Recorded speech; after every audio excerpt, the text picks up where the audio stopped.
Welcome to this PowerPoint presentation about organizational conflict. In order to understand organizational conflict, one of the first things we have to do is to identify the type of disagreement or conflict that we have to deal with. Is it a disagreement about goals? Is it people who just plain don't get along with each other and don't like each other? Or is it about the best way to get things done? These different types of conflict require different types of solutions. Although each conflict is unique, researchers have classified conflicts into one of three categories: task conflict, relationship conflict, and process conflict. Task conflict relates to the content and goals of the work. So people are conflicted with each other about what it is we're supposed to be doing and how important one task is as opposed to another. Process conflict is about how the work gets done. So you may be in agreement about what needs to be done, but there's a big disagreement about how we should go about it. Relationship conflict is just what it sounds like. It focuses on interpersonal relationships, conflicts between individual people, and these conflicts may or may not have anything directly to do with work. And the three basic types of conflict can be further divided into other ways of categorizing conflicts. Some conflicts are incompatibilities between the individual and the work organization. Sometimes there's a conflict between love versus duty, to make it sound simpler than others. You have kids at home, they're studying remotely because the schools are closed, and you need to be there for them, but you're supposed to be at work too. What do you do? Or you're working a job that requires long hours and lots of traveling, so you're away from home and your family is suffering and your relationship with your family is suffering. This conflict between your work role requirements and your personal needs is very important. It's sometimes referred to as work-life balance, and it is a source of conflict between individuals and the organizations they work for. Another form of this kind of conflict comes from violated expectations, when the employee feels that certain promises were made or an unrealistic portrait of what life would be like in the workplace was painted, and now they're dealing with that incompatibility. You have lots of interpersonal conflicts between individuals, and these can arise over all kinds of issues. There can be some kind of status confusion. It's not clear which person ranks higher than which other person, and people can become very insulted and angry when they feel like somebody who is not really their superior is asking them to do things or telling them to do things. A lot of times these conflicts arise over equity issues. Employees feel like there's been unfair treatment. Some people are getting favorable treatment compared to others. Sometimes these conflicts are simply due to a lack of communication. People don't intentionally antagonize each other, but because they're not very effective at sharing information or accurately conveying feelings and opinions, this can lead to conflict. And sometimes the conflict exists simply because people have different goals and different attitudes. They can be political attitudes. They can be that you're just working toward different things that will sometimes be in conflict with each other. You can classify conflict as intra-group conflict. This is conflict among people within a group or between factions of people within a group. And you can also have intergroup conflict. This is conflict between two different groups. Maybe they're two different departments in a large company, but they have conflicting interests. They care about different things. They think that one department's being treated better than the other. You have conflicting professions.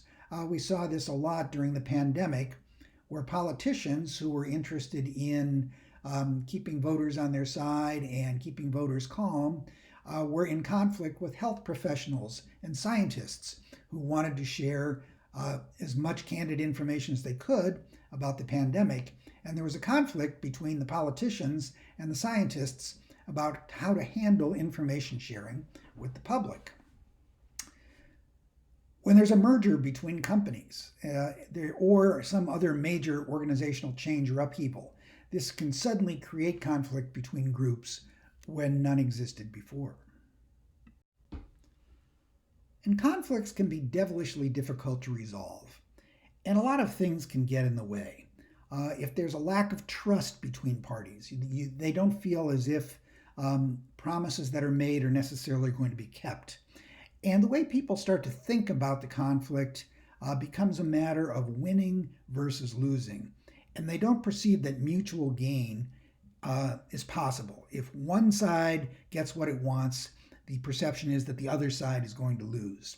Another thing that gets in the way of resolving conflict is if everybody seems to be getting by okay without really meeting this conflict head on, just trying to ignore it while it simmers under the surface and creates tension, that can prevent a resolution from taking place.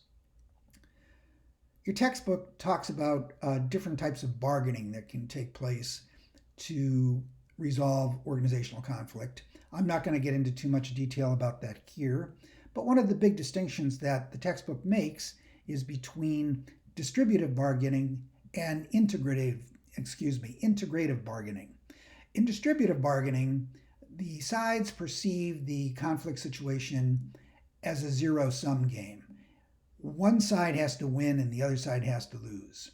In integrative bargaining, there is a perception that maybe a resolution can be found that will be profitable to both sides. It could be a win-win situation. So make sure you read about some of that in the textbook.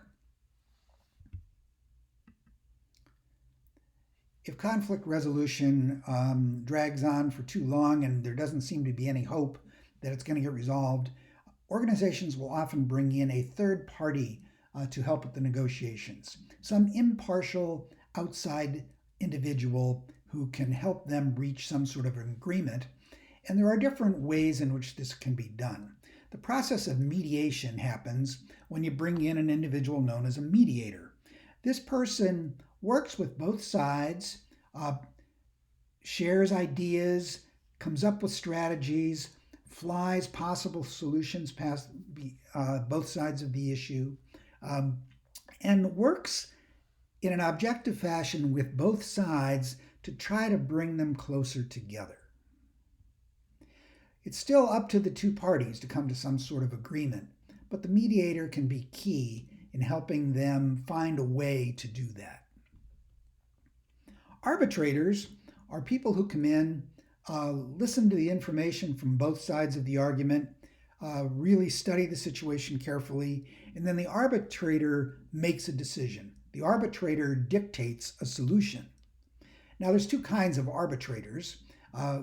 Organizations might be engaged in what's called binding arbitration versus non-binding arbitration. In binding arbitration, both parties agree ahead of time that the decision of the arbitrator will be final, that whatever the decision is will be accepted and they will move on and the conflict will be put behind them. In non-binding arbitration, the arbitrator still makes a decision, comes up with a solution, and says, this is what you need to do, this is what you should do. But there was no agreement ahead of time that both sides would accept this, and therefore they are free to walk away if they don't like the decision of the arbitrator. Conciliators look a little bit like mediators, but it's more of a communication function. The conciliator is sort of the go-between between the two sides, and they pass messages and information back and forth. The mediator is more directly involved with trying to brainstorm solutions and come up with strategies. The conciliator is merely helping the two sides talk to each other. Mediators do that as well, but mediators also do more. One strategy that is commonly used in conflict resolution is something called GRIT. And GRIT is an acronym that stands for Graduated and Reciprocated Initiative in Tension Reduction Strategy. Kind of a mouthful.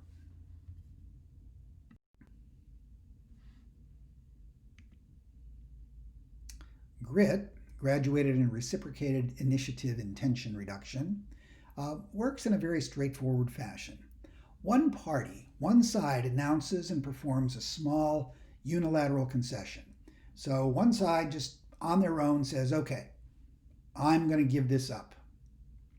Now the opposing side feels pressure to do the same thing because there is this norm of reciprocity, and the first party has indicated a willingness to compromise, and you're going to look pretty bad if your side is completely unwilling to compromise. So there's pressure for you to do some small thing about the same magnitude as what the first party did. And as soon as the second party does this, the first party does it again. So there's this continued offering of concessions that are small, not too big.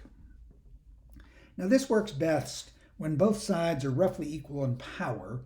And if they're not roughly equal in power, it's very important that the party that has the most power is the one that initiates the grit process.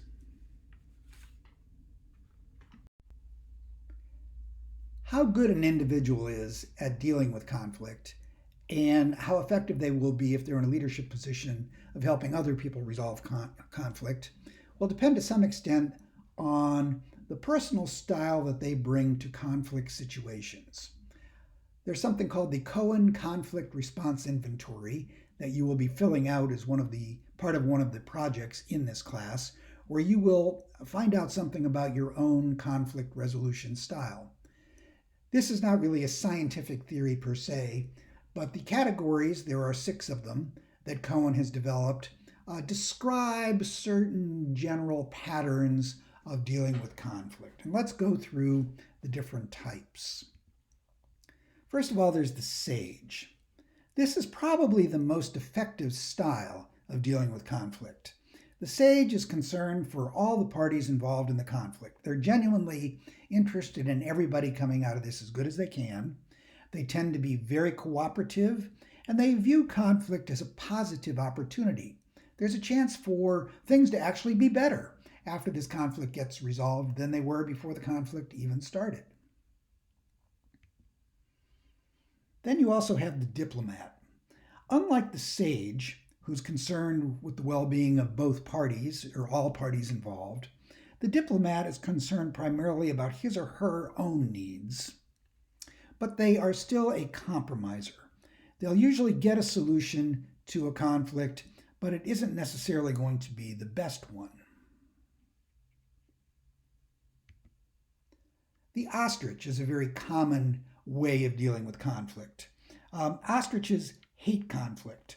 They're conflict avoiders. They procrastinate. They do everything they can to avoid confronting a person with whom conflict is imminent, and they will pretend as long as they can that there's no conflict going on. They find conflict so stressful to deal with that usually they just don't deal with it at all. So they're called the ostrich because they kind of stick their head in the sand and pretend that nothing bad is happening. The philanthropist gives up their own needs to satisfy others. They just want the conflict to go away, and they're willing to give away the farm, so to speak, to make that happen. So philanthropists can resolve conflict pretty easily by basically giving up. They're pushovers or easily persuaded and taken advantage of. The warrior. For the warrior, it's all about winning. Warriors are forceful, they're dominating, they make threats, they're aggressive, they can be intimidating. They have complete disregard for the feelings of other people. They just want to win. So these are the 5 styles of dealing with conflict. I'll correct myself. I earlier said that there were 6 that you can discover about yourself by filling out the Cohen Conflict Response Inventory. Now, there are other personal factors that are related to how one handles conflict, as well as cooperation and competition. We'll talk about those in a different slideshow.